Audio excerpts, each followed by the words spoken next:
Hey guys! So, it's me, Sasay, and for today's video, I'm glad that you are here guys. So, i-review natin ulit itong bagong-bagong Korean product na to. This is a skincare brand, which is this EGGRO Luxury High Quality Face Egg Pack. So, kung merong egg mask, so meron ding EGGRO egg mask. EGGRO mask, parang ganun.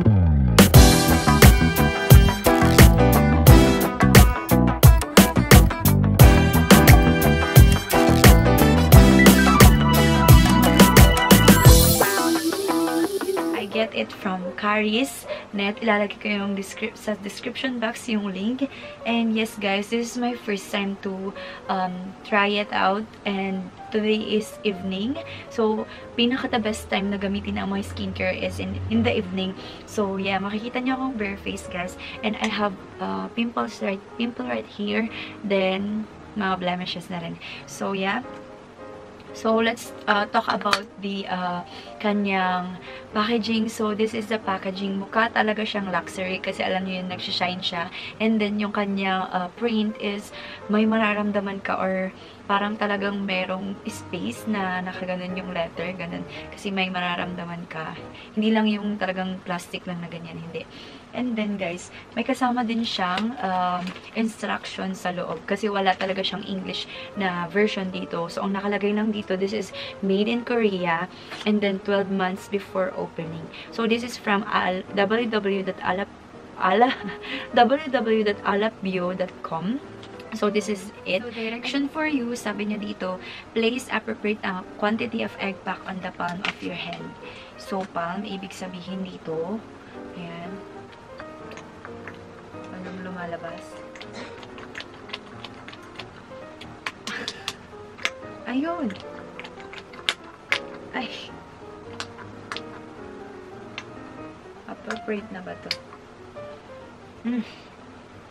Yung amoy niya, hindi naman nakakadiri. Pero yung itsura niya yung nakakadiri guys. Ayan, so ganyan yung itsura niya. Ayan, sobrang slimy siya. And then gray siya, nag-green. Ewan ko ano bang kulay nito. So, sabi niya, put an appropriate amount. And then next one, gently spread in this face, avoiding areas around the eyes and mouth after washing the face. So, after wash, nag-wash na ako ng face ko. So, maglalagay na ako. Ayan. Okay. So, yung feeling ko, medyo malamig. And, natutuyo na siya, parang ganun.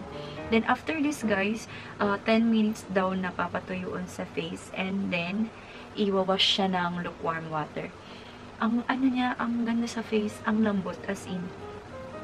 Sobrang lambot niya. Lagyan ko din siya dito.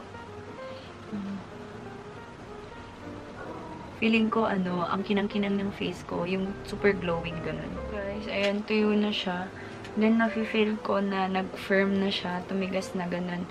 Then, nakikita niya nag-white siya. Kanina, gray yung itsura niya, pero ngayon, white na. Parang may white cast yung face ko, parang ganun. Pero sige, i-wash na natin siya, and then, let's see if what's the effect of this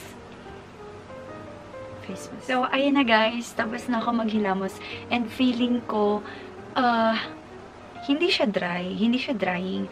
Parang ang lambot, ganun sa feeling. Pag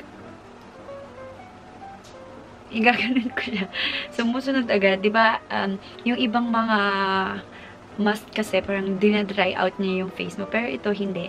Kasi ang firm, parang mararamdaman mo talaga na ang lambot-lambot. Parang nagbabounce yung face mo. Ayan, ang glowing ng face ko after kong mag face mask na yun. Compared kanina, papakita ko yung screenshot or yung picture. Ayan, di ba? Mas maganda yung face ngayon. Mas maganda yung ng skin ko ngayon. So, yun nga guys. Yun lang yung para dito sa skincare na to. Ayan, ang ganda-ganda niya sa face. Pero, ang downside lang niya kasi guys is medyo pricey siya, and then hindi siya mabibili sa kung saan-saang mga store.